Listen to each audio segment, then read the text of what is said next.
Introduction. This is the story of Christopher Zambra, known in the underworld and on the streets of Dublin as Git. His life was a trajectory of violence, ambition, and brutal criminal enterprise. A path so predictable that his bloody end seemed almost inevitable. For years, he was a central figure in the vicious Crumlin-Drimnagh feud, a name that struck fear into the hearts of rivals and civilians alike. He was a man who operated by a simple, savage code. Power was taken by force, and respect was enforced with fear.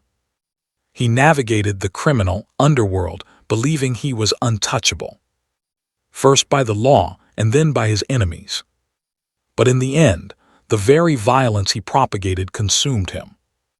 This is the unvarnished account of his brutal life and his calculated public death. A death that exposed the cold mechanics of gangland justice in modern Ireland. Early life. Christopher Zambra was not born a monster. He emerged from the same working-class streets of Drimnagh as many of his future rivals. In his youth, there were glimpses of a different future.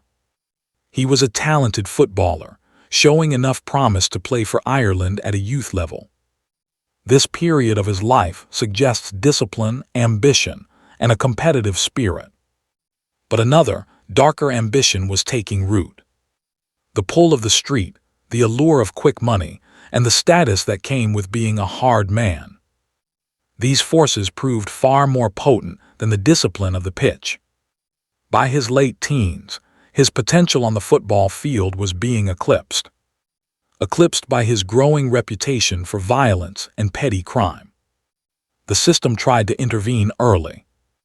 In 1998, a 24-year-old Zambra was sentenced to 4 years for armed robbery.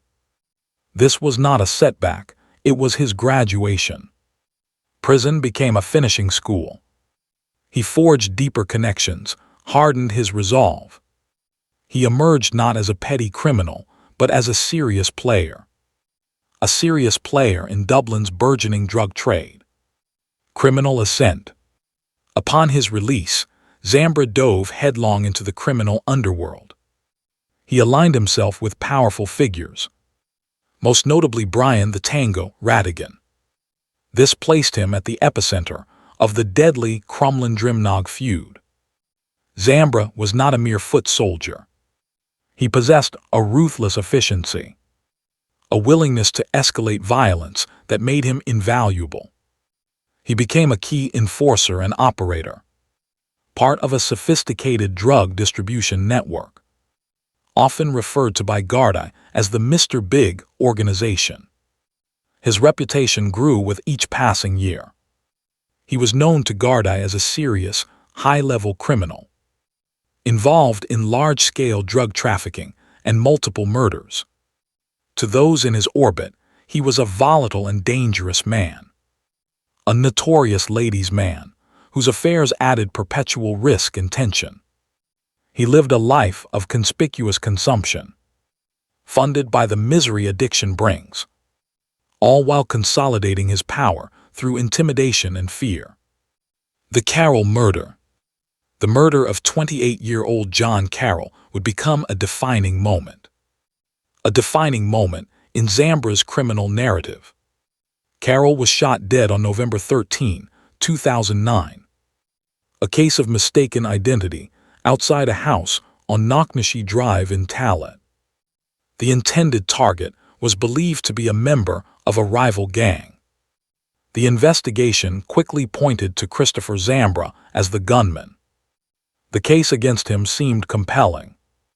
Forensic evidence placed him at the scene. He was arrested and charged with murder. However, the trial collapsed in a manner that sent shockwaves. Shockwaves through the Irish justice system. Key witnesses refused to testify. The climate of fear was so absolute. The state could not secure a conviction. In 2012, Zambra walked out of the Central Criminal Court a free man, acquitted of John Carroll's murder. For the Carroll family, it was a devastating denial of justice. For Zambra, It was the ultimate affirmation of his power. But his freedom came at a cost. His public acquittal made him a marked man, painting an even larger target on his back, a trophy for rivals who wanted him gone. Final days. The days leading up to Christopher Zambra's assassination were filled with ominous calm, the calm that often precedes a storm. He was a man living on borrowed time, and he likely knew it. His acquittal in the Carroll case had not diminished the threat. It had magnified it. He was now a high-profile figure, a walking symbol of gangland impunity. His continued existence was an affront to his enemies. Garda intelligence suggested he was aware of the danger. He was cautious, his movements deliberate. Yet he continued to move through his territory, a king refusing to abandon his castle. In the background, a meticulous plan was being set in motion. His killers had studied his routines, his habits, his routes. They knew he would be vulnerable on a quiet Sunday afternoon, a time when normalcy reigns and vigilance might waver. The stage was being set for a public execution, designed to send an unambiguous message, a message to the entire criminal underworld. The ambush, Sunday, May 4th, 2014, was a bank holiday weekend. The atmosphere on Cooley Road in Drimnagh was tranquil. Children playing, families enjoying the afternoon. At approximately 2:55 p.m., Christopher Zambra was driving his black Audi A4. It was then that his world collapsed. The hit was a classic two-car box-in. A stolen Nissan Qashqai pulled in front of him, blocking his path. Another vehicle sealed his escape from behind. He was trapped. The gunman, armed with a high-velocity firearm, approached the driver's side of the Audi. The first volley of shots shattered the window, ripping into the vehicle. In a desperate bid for survival, Zambra scrambled across the passenger seat, tumbled out onto the pavement. He began to run, fleeing past 3 houses, scrambling into the front garden of a home on Cooley Road. It was there, in a stranger's garden, that his life ended. The gunman pursued him, calm and methodical. As Zambra lay wounded on the ground, the assassin stood over him, fired the final close-range shots described as coups de grace, directly into his face and head. The entire brutal episode lasted mere minutes, witnessed by horrified residents, including children whose afternoon play was shattered by the sound of gunfire. Aftermath. The aftermath of the killing was a scene of controlled chaos. Armed Gardaí descended on Cooley Road, cordoning off a massive crime scene. The quiet suburban street was now a landscape of forensic tents and evidence markers. The grim business of a murder investigation. Zambra's body lay under a white sheet, a stark image against the green of the garden. The Garda investigation was immediate and far-reaching. They knew this was not a random act, but a sophisticated, intelligence-led assassination. The stolen Nissan Qashqai used in the ambush was found burned out a short distance away, a common tactic to destroy forensic evidence. The investigation focused on Zambra's extensive list of rivals, particularly those aligned with the opposing faction. The opposing faction in the Crumlin-Drimnagh feud. Despite a major investigation, no one has ever been charged. No one has ever been charged with the murder of Christopher Zambra. The same wall of silence that once secured his freedom now protected his killers, proving that the code of omerta was stronger than the pursuit of justice. Context. Christopher Zambra's death cannot be understood in isolation.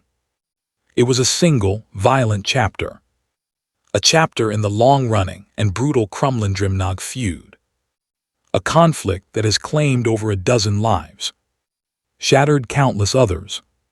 This feud represents a microcosm of Ireland's gangland culture, a world where disputes are settled with bullets rather than words. Zambra was a product of this environment, a key accelerant of its violence.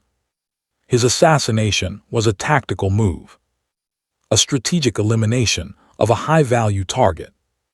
Furthermore, his story highlights a critical failure, a failure in the justice system. His acquittal in the Carroll murder case demonstrated the profound challenge. The challenge the state faces when fear prevents witnesses from coming forward. His life and death are a testament to the fact that in this shadow world, justice is often privatized, brutal, and final. Conclusion. The story of Christopher "Git" Zambra is a stark, cautionary tale. A tale with no heroes. It is a cycle of violence begetting violence, where lives are cut short and communities live in fear. Zambra chose a path of brutality and power. He ultimately met a fate that was a mirror image of his own actions. He was a man who escaped the justice of the courts, but could not escape the justice of the underworld. His death on a sunny Sunday afternoon was not just the end of one man. It was a brutal demonstration, a demonstration of the law that governs the world he chose to inhabit. His legacy is one of trauma. Trauma for the family of John Carroll. Trauma for the residents of Cooley Road. Trauma for a city that continues to grapple with the scourge of gangland crime. In the end, the brutal life and death of Christopher Zambra serves as a grim reminder. A reminder that in the world of organized crime, no one is untouchable, and the reaper often comes from the very darkness you help to create.